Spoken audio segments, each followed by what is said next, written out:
just like Mike did before. So if I want to do source IP and social ports, do it by flow records, doesn't really matter, we're just kind of playing with the tools right now.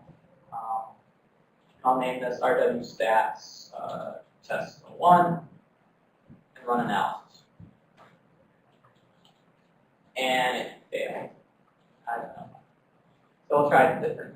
We'll just do source IP and bytes.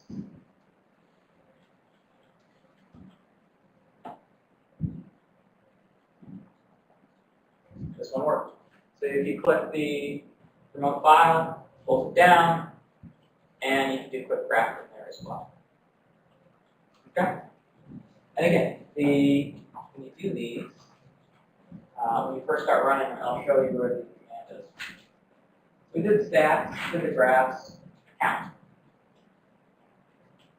If you have any questions, shout them out, and I'm going through this pretty quick. RW count, the same thing. Notice the command right here. You can say the bin size.